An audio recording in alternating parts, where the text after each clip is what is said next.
Hi friends, welcome to state right. ये हमारा second episode है बिल्डिंग स्टाइट राइट पॉडकास्ट का। और इसमें हम बात करने वाले हैं लॉगिन साइन अप फॉर्म की, जो कि एक काफ़ी इम्पोर्टेंट पार्ट होता है हर वेबसाइट या एप्लीकेशन का। सो लॉगिन फॉर्म में हम तीन एस्पेक्ट के बारे में बात करने वाले हैं। एक डेवलपमेंट साइड से होगा, एक एसईओ साइड से होगा क्योंकि वेबसाइट के लिए एसईओ बहुत इंपॉर्टेंट है एक तरह से, और थर्ड हमारा होगा यूज़र एक्सपीरियंस का। राइट, तो स्टार्ट करते हैं। अभी जैसे कि आप देख सकते हैं, हमने स्टाइट राइट का sign up form, login sign up form खोल रखा है। तो आई थिंक हमें स्टार्ट करना चाहिए।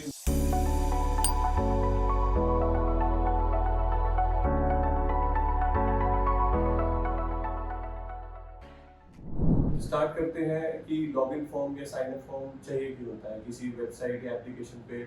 ज़रूरत ही क्यों होती है कि कोई एक लॉगिन या साइन अप फॉर्म हो। तो जो मेजर पॉइंट्स मेरे दिमाग में आते हैं वो है कि सबसे बड़ा पॉइंट ये है कि यूज़र का डेटा कलेक्शन करने के लिए हमें लॉगिन या साइन अप फॉर्म चाहिए, वरना हमें पता ही नहीं चलेगा कि कौन यूज़र आ रहा है, वो क्या चीज़ें कर रहा है हमारी वेबसाइट पे। फिर यूज़र को कोई कस्टम एक्सपीरियंस देने के लिए, फॉर एग्जांपल मेरे फेसबुक पे अलग फ्रेंड्स हैं, अनुकूल के अलग फ्रेंड्स हैं, क्षितिज के अलग फ्रेंड्स हैं, और सबकी न्यूज़ फीड या जो भी फेसबुक पे हमारा होम पेज होता है वो सबका अलग तरीके से दिखता है। वो इसीलिए है पर्सनलाइज्ड है, क्योंकि हमने अलग अलग हमारी यूज़र आईडीज़ है।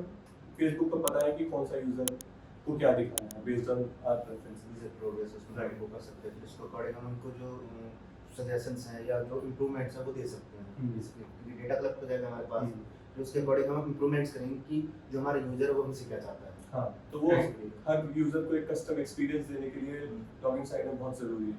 क्योंकि काफ़ी लोगों को ये भी होगा कि अगर सिर्फ डेटा कलेक्ट करना है तो ये सारी चीज़ें तो एनालिटिक्स भी कलेक्ट करके देता है। हाँ, बट एनालिटिक्स के डेटा से हम यूज़र को पर्सनलाइज एक्सपीरियंस नहीं दे पाएंगे। तो अगर हमें किसी को पर्सनलाइज एक्सपीरियंस देना है तो उस डेटा का इन्फॉर्मेशन जो है कंपनी के पास होना चाहिए, तो वो एक यूनिक एक प्रोफाइल क्रिएट हो जाएगी। तो for example study tonight पे अगर कोई लॉगिन करता है और लेट्स से वो पढ़ रहा है जावा या पाइथन के बारे में, तो अगर हमारे पास उसकी इन्फॉर्मेशन होगी तो we can suggest better articles जो उसको इस जर्नी में हेल्प कर सकते हैं। राइट, जो कि अभी नहीं होता है, बट ये एग्जांपल। राइट।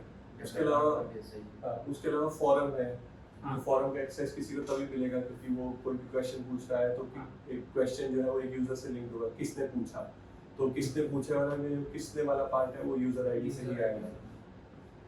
उसके बाद अगर कोई पेड सर्विसेज है कि अगर कोई सर्विस, कोई भी वेबसाइट या एप्लीकेशन में पेड सर्विस दे रही है तो लॉगिन साइन अप एक तरह से मैंडेटरी हो जाता है, क्योंकि किसने किसी कोर्स को परचेज किया है या किसने कोई सर्विस परचेज करी है उसकी आइडेंटिफिकेशन यूजर की इंफॉर्मेशन से के साथ ही लिंक होगी, वरना पता ही नहीं चलेगा कि किस यूजर ने पेमेंट किया है।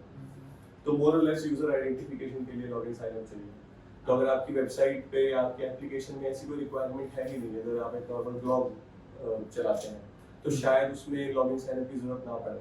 बट अगर आप कुछ ज़्यादा थोड़ा सा एक स्टेप आगे बढ़ के उसमें एक्सपीरियंस देना चाहते हैं, यूज़र क्या कौन से आर्टिकल्स पढ़ रहा है उसको आप सेव करके रखना चाहते हैं, या फिर यूज़र को एक ऑप्शन दिया कि यूज़र अपनी प्रोफाइल में सेव कर सके, for example read it later या बुकमार्क का ऑप्शन सिंपल। हम साइट राइट में ये भी होता है कि जब कोई लॉगिन यूज़र टेस्ट अटेम्प्ट करता है तो उसके टेस्ट का सारा डेटा सेव करते हैं कि उसने कौन सा टेस्ट अटेम्प्ट किया, उसको क्या स्कोर मिला। तो ये सब चीज़ें भी ट्रैक होती हैं। फिर इंटरैक्टिव कोर्स पे तो हम सब कुछ ही ट्रैक कर रहे हैं। प्रोग्रेस करा दें। हाँ, स्टाइट गाइड में हम यूज़र को पॉइंट सिस्टम में हमने एनरोल कर दिया है, तो यूज़र के जो पॉइंट्स होते हैं वो भी हम एक अलग से, वो जब तक यूज़र लॉग इन नहीं होगा तो हमें पता ही नहीं चलेगा कि किसके कितने पॉइंट्स हैं। तो ये सब इन्फॉर्मेशन अगर हमें यूज़र के बारे में रखनी है तो उसके लिए login sign up form is a mandatory एक तरह से रिक्वायरमेंट। उसके बाद मेन बात आती है इम्प्लीमेंटेशन की, कि कैसे इम्प्लीमेंटेशन हो एक लॉगिन साइन अप फॉर्म का। तो वो सबके दिमाग में आता है कि ठीक है HTML का हम एक फॉर्म बना देंगे, लॉगिन का एक फॉर्म रहेगा, साइन अप का एक फॉर्म रहेगा, बट बेस्ट प्रैक्टिस क्या हो सकती है, क्या क्या अवेलेबल ऑप्शंस हैं। तो मुझे जो मेन पॉइंट्स लगते हैं वो है कि सिंगल पेज भी हो सकता है, सेपरेट पेजेस भी हो सकते हैं, या पॉपअप मॉडल फॉर्म में भी हो सकता है। और इन सबको एक तरह से इम्प्लीमेंटेशन में दो एस्पेक्ट मेजर रहते हैं एसईओ का, कि टेक्निकल एसईओ की गूगल क्या प्रेफर कर रहा है आजकल, right, in terms of speed और डेवलपमेंट की अगर हम उसको इम्प्लीमेंट कर रहे हैं तो कैसे डेवलप कर रहे हैं। तो एसईओ में एसईओ के तो सिंपल ब्रेक डाउन पॉइंट्स में ये आता है कि गूगल को स्पीड चाहिए, बट अगर मैं बात करूँ AMP की, जो कि गूगल की टेक्नोलॉजी है, तो उसमें क्या होता है कि जब कोई यूज़र साइन अप के लिए कोशिश करता है साइन अप करने की, तो उसमें क्या होता है, वो एक अलग पेज पे रिडायरेक्ट होता है जहाँ पे बेयर मिनिमम HTML और CSS ही होती है। वो जावास्क्रिप्ट को यूज़ करना प्रेफर नहीं करते हैं, तो यानी कि नो पॉपअप्स। अगर मैं लॉगिन दबाऊंगा तो लॉगिन के लिए अलग पेज खुलेगा, और साइन अप दबाऊंगा तो साइन अप के लिए अलग। बहुत जगह पे ऐसा होता है कि एक ही पेज होता है जिसमें कि टैब्स होती है, लॉगिन और साइन अप की। क्या Login उससे और भी है sign या नहीं, वो भी मेरे ख्याल से नहीं प्रेफर होता, उसका बिल्कुल सिंपल अलग ही पेज खुलता है। मतलब यूनिक पेजेस हो, यूनिक Unique URL के साथ? फॉर एग्जांपल अगर मैं यहीं पे एक ऐड करूँ तो एक ब्लॉगर और blogger.com एक सर्विस है गूगल की, उसमें वो HTML पेजेस क्रिएट करता है, मतलब ब्लॉगिंग प्लेटफॉर्म है, बट अगर पेजेस की मैं बात करूँ, जो मैं आर्टिकल लिखूंगा तो वो HTMल पेजेस क्रिएट होंगे। सेम वैसे ही AMP में, तो अगर मैं लॉगिन अगर मैं कर रहा हूँ तो वो जो अलग पेज है वो पूरा मिनिमम HTML और CSS पेज पे ही बना होगा, उसमें कोई फैंसी टेक्नोलॉजी, कुछ भी जावास्क्रिप्ट कुछ भी यूज़ नहीं करता, बेयर मिनिमम। बेयर मिनिमम, ताकि वो बहुत जल्दी खुल जाए और एक तरह से काफ़ी वाइड वैरायटी ऑफ ब्राउज़र भी सपोर्ट कर लेता है। तो ये दो पॉइंट तो टेक्निकल उसमें रहते हैं। इसके अलावा डेवलपमेंट में काफ़ी अदर पॉइंट्स हो सकते हैं। पर पॉपअप और प्रोडाल तो काफी पॉपुलर है, मतलब उनको हाँ। क्यों गूगल प्रेफरेंस नहीं देता? क्योंकि कि सेम पेज पे पॉपअप आएगा और बंदा लॉगिन कर लेगा। कहीं ना कहीं यूजर एक्सपीरियंस का भी होता है। अब यहाँ पर एक अच्छी खासी डिबेट हो सकती है, लेट्स से कि अगर पॉइंट स्पीड है, लेट्स से, तो एक पेज खुलने में ज़्यादा टाइम लगेगा बट पॉपअप वहीं का वहीं खुल जाएगा। तो यहाँ पर काफ़ी एक तरह से मैं कहूँगा डिफाइंड कुछ नहीं है, आप दोनों यूज़ कर सकते हो, बट जो प्रेफर एक तरह से प्रेफर किया जाता है वो यही किया जाता है कि आपका एक अलग पेज हो जिस पे ज़्यादा कुछ ना हो। Right. ये है कि पॉपअप मोडाल जनरली मोबाइल पे एक्सपीरियंस काफी खराब हो जाता है। मोबाइल पे एक्सपीरियंस खराब हो जाता है, तो वो एक तरह से अगर पॉपअप आए तो उसने पूरी स्क्रीन एक बार हाँ। कवर कर ली है, तो यूज़र के पास बैक जाने के लिए कई बार लर्निंग कर्व होता है कि कैसे जाना है, तो वो वहाँ पर थोड़ा हाँ वो देता है। बट वही है कि यहाँ पर डिबेट हो सकती है कि क्या बेटर है, क्योंकि वो पॉपअप तो छोटा भी किया जा सकता है, तो ये डिबेट हमेशा रहती है। बट प्रेफर जो है वो एक नया पेज होना चाहिए।